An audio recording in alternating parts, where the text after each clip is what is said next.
जी या तो आप खुश हो जाते हैं कि मैंने कुछ कर लिया, अरे वाह मैं ये जान गई, या आप ये होगा कि मेरे अंदर से कुछ परिवर्तन नहीं होगा, एवरीडे वॉच करने के बाद पता चलता है और कुछ चीजें सामने आ रही जब हम दुनिया को देखते हैं ना, तो दुनिया को है। आधा अधूरा देख पाते हैं हम, और उसी आधे अधूरे की एक पिक्चर बनाते हैं थॉट्स के रूप में, इमोशंस के रूप में और एक्शंस के रूप में।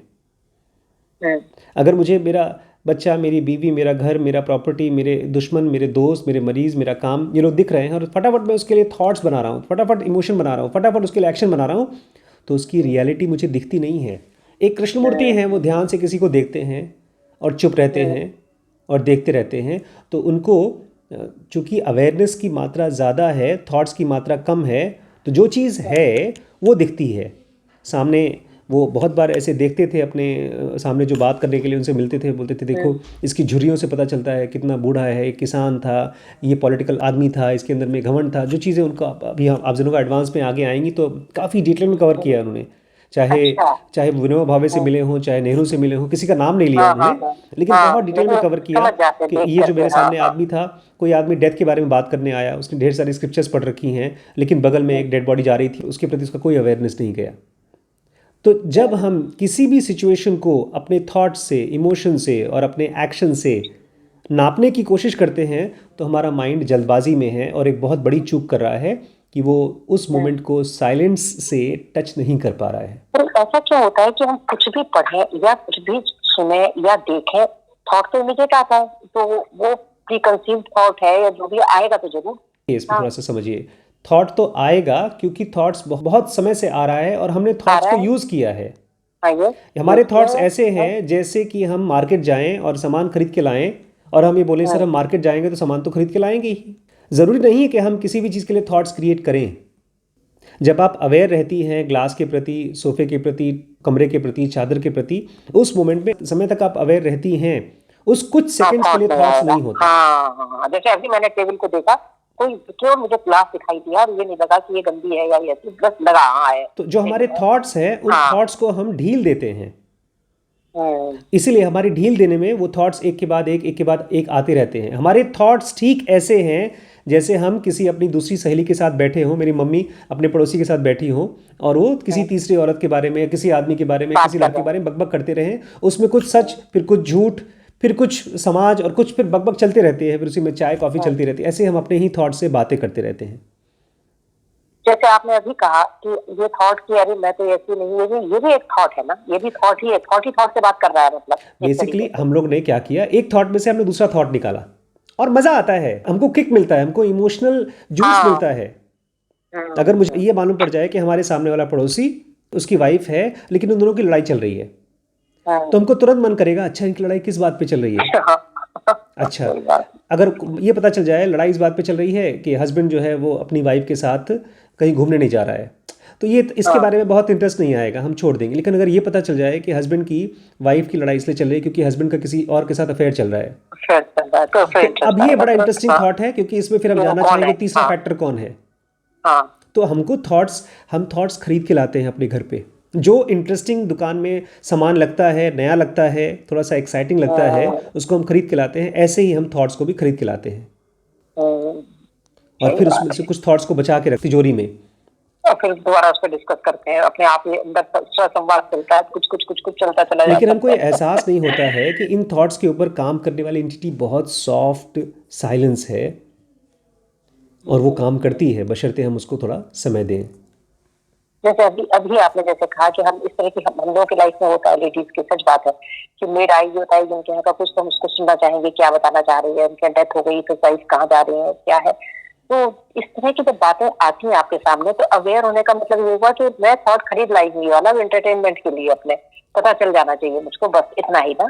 अगर आपके आस पड़ोस के कोई बंदा कुछ भी बता रहा है, मान लीजिए आपकी मेड सर्वेंट आई और आपको बताया कि भाई पड़ोसी के घर में हाँ ये हुआ, हाँ सुन लिया, ठीक है, बात खत्म। अगर आप उसको बात न बढ़ाए तो बेचारी वो मेड सर्वेंट बहुत बात कर नहीं पाएगी। ना। ये मैं फैक्चुअली बताता हूँ, हमारे ही पड़ोस में एक मैडम रहती हैं, तो उन्होंने अपनी मेड सर्वेंट को बहुत डांटा। उनकी मेड सर्वेंट जो थी वो खाना बनाती है, उसने खाना बना करके झाड़ू पोछा लगाने से मना कर दिया। बहुत सी मेड सर्वेंट्स अपने आप को कुक बोलती, हाँ हम लोग खाना बनाने वाले, हम झाड़ू पोछा वाले काम नहीं करते। नहीं करेंगे। हाँ इसके बाद उस मेड सर्वेंट ने मैम से बताया, उन्होंने तो मुझे ऐसे खराब खराब बोला कि तब तुम बस कुर्सी तोड़ के खाना खाओ, कुर्सी तोड़ के पैसा कमाओ, हम्म, और डांट करके हमको निकाल दिया। हम्म। अब इसमें क्या आप किसी जजमेंट पे पहुंचना चाहती हैं कि कौन सही था कौन गलत? हाँ, माइंड से तुरंत करेगा, बिल्कुल हाँ, कहेगा कि ऐसे नहीं कहना चाहिए उनको, कुर्सी काट के तोड़ के, उसकी लेकिन इतनी अगर गलती हम और नहीं आप मिल करती। हाँ। करके अपने जजमेंट्स को देख करके हम्म, उनको ना माने, हो सकता है हमारा माइंड कहे कि वो मैडम जो थी वो सही है हम्म, क्योंकि आप मैडम की तरह हो, या हो सकता है हम्म, आप मेड सर्वेंट की तरफ हो तो आपको लगे हम्म, नहीं मेड हम्म, सर्वेंट सही है। लेकिन फैक्ट हम्म, ये है कि ऐसा हम्म, चीज़ हुआ, बस बात ख़त्म हो गई। इसके आगे के जो जजमेंट्स होते हैं, अगर हम उनको हम्म, नहीं बनाते हैं या हम्म, जो हमारे जजमेंट्स निकल रहे हैं उनको विश्वास नहीं हम्म, करते हैं, तो धीमे हम्म, धीमे हमने एक थॉट का हम्म, जरिया या एक हाँ, ऐसा धूल का जरिया, एक ऐसे कचरा हाँ, निकलने वाला जरिया हमने रोक दिया। हम्म, और फिर वहीं से शुरुआत होती है आपको अवेयरनेस की, साइलेंस की, बिकॉज आपने जैसे ही एक तरफ शोर बंद किया, आपको उस तरफ हाँ, से कम शोर नहीं आ रहा है, तो मतलब साइलेंस आ रहा है। वाह, ठीक, अच्छा लगा ये बहुत, क्योंकि यही चीज तो है जो वहाँ पे जजमेंट चल रहा है। अब वो पता भी नहीं चलता, तुरंत आप इन्वॉल्व हो जाते हैं, अपने आप इसमें ही एक आ चीज़ रहे होते थोड़ी सी हैं। बात और है, जब हम किसी को जज करते हैं ना, तो हम हम्म, अपने आप को थोड़ा सा बायस करते हैं इस दुनिया हम्म, में किसी और जगह पैदा होने के लिए।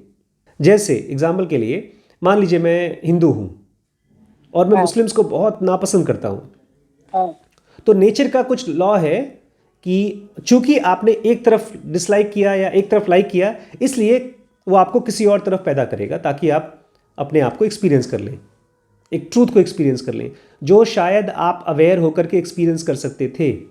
मेरे क्या बिल्कुल, मतलब है? अभी जब मैं फिर फिर से से बोलता बताइए हूँ, प्लीज। हाँ। देखिए कृष्णा जी बोलते हैं you are the world. Hmm, you are the world का हाँ, मतलब क्या है कि कोई अगर हिंदू है और उसके हम्म, घर में कोई प्रॉब्लम चल रही है मंदिर को लेकर के या पूजा पाठ को लेकर के, और वहीं हम्म, पर अगर कोई मुस्लिम है और उसके घर में नमाज को लेकर के कोई दिक्कत चल रही है या हम्म, कुछ भी लड़ाई घड़ाई चल हम्म, रही है, तो दोनों ही कंडीशंस बहुत अलग नहीं हैं। एक साड़ी का रंग सफ़ेद है, एक साड़ी का रंग काला है, बस इतना डिफरेंस बिल्कुल, है। ठीक है, ठीक है, लेकिन ठीक है। जब हम एक पर्सपेक्टिव से सोचते हैं, हम हिंदू की तरह सोचते हाँ, हैं, तो उस हाँ, हम कंडीशन सोचते हैं में नमाज बहुत जोर हमने जोर से पढ़ते हैं ये तो, ये वो, हाँ, अपनी दुनिया ठीक है। को दो पार्ट में डिवाइड कर लिया। हमने ये हम्म, कहा कि हम इस पार्ट को अच्छे से समझते हैं, उसके बाद नेचर हम्म, हमको वहाँ से उठाता है और फिर दूसरी वाली दुनिया में डालता है जिसको आपको लगता है कि आप समझ रहे हैं या नहीं समझ रहे हैं। Then you take up a birth as a Muslim और एज अ क्रिश्चियन और as a something which you are misunderstanding. हाँ, और ये सब इसलिए होता है because we had a very strong opinion for a particular sector. Hmm, तो जब किसी को मुक्ति चाहिए, तो मुक्ति चाहिए किस चीज़ से? उसको मुक्ति किसी एक पर्टिकुलर चीज़ से नहीं चाहिए, उसको इस पूरे गेम से बाहर निकलना है। हम्म, अगर आप कहते हैं जैसे ट्रेन का डब्बा होता है और आप कहते हैं कि नहीं नहीं हम तो भाई फर्स्ट क्लास में रहेंगे, हमको स्लीपर का डब्बा नहीं चाहिए, तो हो सकता है आपको स्लीपर का डब्बा मिल जाए। फिर स्लीपर में जब आप जाएंगे तब तक आप भूल जाएंगे कि आपको फर्स्ट क्लास में वही एक्सपीरियंस किया, तो आप फिर फर्स्ट क्लास में रहेंगे। इस तरह से हम इसी दुनिया में उसी में अलग शेड्यूल की अलग तरह, कमरों में जा हाँ। करके रहना पसंद करते हम्म, हैं, बजाय हम्म, सबसे कंफर्टेबल कमरा कौन सा है? साइलेंस का। Having no opinion, having no idea, having no thought, उसकी वैल्यू हमारे माइंड को समझ में नहीं आती। जैसे आपने कहा करूं क्या, मैं नई स्टूडेंट हूं, मैं करूं क्या? सबसे ज़्यादा इंपॉर्टेंट यही है कि हर मोमेंट पे हम किसके साथ मिल रहे हैं, हम क्या कर रहे हैं, उसके बारे में क्या जजमेंट्स बना रहे हैं, ये सारी की सारी चीज़ें स्टोर होती रहती हैं। तो आपने कहा मैं लिखूं क्या? अगर मुझे पता चल जाता है कि भाई मेरे मन में किसी के लिए बहुत स्ट्रांग ग्रज है, तो उसको हम्म, छोटी सी ऐसे बना के लिख लीजिए। ये जो दुनिया में लोग हम्म, राइटर्स रहे हैं वो क्या करते रहे हैं? वो अपनी लाइफ के हाँ, एक्सपीरियंसेस लिखते को रहे, लिखते बिल्कुल, रहे हैं। एक्सपीरियंसेस लिखते रहे, हाँ। और ये लिखना इसलिए नहीं क्योंकि आप कहीं पहुंचना चाहती हैं, कोई एनलाइटमेंट चाहती हम्म, हैं, आप इसलिए बिकॉज हम्म। आप अपने आप को और अच्छे से जानना चाहती हैं। लिखने के बाद ऐसा नहीं लगता है कि हमारी पुरानी यादें और ज्यादा स्ट्रांग होकर के बाहर आ रही है और कन्विक्शन बढ़ रहा है उनका, नहीं। देखिए जब हम किसी चीज़ को लिखते हैं या रिफ्लेक्ट करते हैं या ऑब्जर्व करते हैं, तो वो हम्म, और स्ट्रांग नहीं होती हैं, कमज़ोर हो जाती हैं। मैंने जैसे कहा आपसे, क्योंकि उस पर अवेयरनेस का काम शुरू हो जाता है। हम्म, और वहीं पर अगर मैं किसी चीज़ को इमोशनली रिलीव करने की कोशिश करता हूँ, मान हम्म, लीजिए मुझे कोई बहुत पुरानी गर्लफ्रेंड मिल गई और हम्म, मैं उसको देख करके और मेरे आंखों में आंसू आ जाते हैं, फिर मैं जब से उससे हम्म, जाके बात करने की कोशिश करता हूँ, फिर उसके साथ फिर से हम्म, मिलने की कोशिश करता हूँ, वो सब का सब हम्म, तब होता है जब आप अपनी अवेयरनेस छोड़ देते हैं और फिर गाड़ी आपकी अवेयरनेस के बजाय थॉट्स, थॉट के बजाय इमोशन और इमोशन के बजाय एक्शन में चला जाता है। हम्म, बट जैसे ही आप जानते हैं और उसको थॉट्स और इमोशंस और एक्शंस बनने से पहले उसको ऑब्जर्व करते हैं, तो आपके अवेयरनेस की मजबूती होती है, उस कॉन्टेक्स्ट में, जैसे कृष्ण जी बहुत अच्छे से बोलते थे, we live in relationships, we live in relationships, रिश्तों में हम अपने आप को डिस्कवर करेंगे रिलेशनशिप में। अगर मैं किसी को अभी भी किसी लड़की से, लड़के से, आदमी से, औरत से, बॉस से, किसी से भी गुस्सा महसूस करता हूँ या प्यार महसूस करता हूँ, तो वो मेरी आइडेंटिफिकेशन है, वही मेरी आइडेंटिफिकेशन है, वही मैं अपने आप को मानता हूँ कि मैं आशीष शुक्ला मतलब इसका दोस्त और इसका दुश्मन। हाँ, बिल्कुल सर, इसकी माँ, इसकी बेटी, इसका ये बिल्कुल आइडेंटिफिकेशन। तो जैसे हमारे कपड़े होते हैं, कुछ कपड़े पसंद करते हैं, कुछ कपड़े नापसंद करते हैं, ऐसे हम लोगों को, सिचुएशंस को और अपनी यादों को पसंद और नापसंद करते हैं। उसको मिला के हमारी पर्सनालिटी है। लेकिन अगर हम और मिलकर के पास्ट को देखते हैं और उसको एज इट इज देखते हैं कि ये चीज़ हुआ, दैट्स इट, ये सही हुआ या गलत हुआ ऐसा नहीं है। मेरा कोई दुश्मन नहीं था जिसने मुझे उस समय परेशान किया, या मेरा कोई दोस्त नहीं था जिसने मुझे बड़ा हेल्प किया, वो सिचुएशन था, बस उस सिचुएशन की ऐसी ज़रूरत थी, डिमांड थी, इसलिए उस आदमी ने वैसा किया, बात ख़त्म। दुनिया में जो बुरे से बुरा आदमी है वो उस पोजीशन में, उस फिजिकल बॉडी में और उस टर्म्स एंड कंडीशन में था, इसलिए वैसा हुआ था। इसको अगर एज इट इज देख सकें और उसमें से, मैंने कहा ना, थॉट्स को और ना निकालें, जजमेंट्स ना निकालें, बात वही है। तो फिर वो वही खत्म कर देंगे, वहां पर वो जगह पर पूर्ण विराम बन जाता है। नया थॉट नहीं जनरेट होता उससे। उसके रिलेटेड में आपका मन शांत हो जाए। कोर्सेज हैं इस समय, स्पिरिचुअल कोर्सेज में होगा, बेसिक एडवांस कोर्स है, ऑनलाइन कोर्स है, अपने घर बैठे करेंगे, आपकी स्पीड से, आपकी कन्वीनियंस से होता है। बिजनेस में WBX है, जिसमें कि गूगल, अमेजॉन, नेटफ्लिक्स जैसी ढेर सारी कंपनीज़ का सब जिस्ट निकाल करके आपको सिखाते हैं, कैसे कंपनी स्ट्रैटेजी बनाती हैं, कैसे फंडिंग लेती हैं, वगैरह वगैरह। इसके बाद आता है BDM, जिसमें कि मैं आपको सारी डिसीजन मेकिंग के सीक्रेट्स, उसके ट्रिक्स, उसकी प्रिंसिपल्स जो पिछले 100 सालों में खोजा गया है वो बताऊंगा, और इसी में पैसे की साइकोलॉजी भी बताऊंगा, जिसमें आपको पर्सनल फाइनेंस को ठीक करना सिखाया जाएगा। पेरेंटिंग के लिए SPPT है, ब्रह्मचर्य के लिए SPMT है, और रिलेशनशिप के लिए लिमिटलेस है। ध्यान रखिएगा, इस नंबर पे व्हाट्सएप करके सारे कोर्सेज़ के डिस्काउंट पूछ सकते हैं और ज्वाइन कर सकते हैं।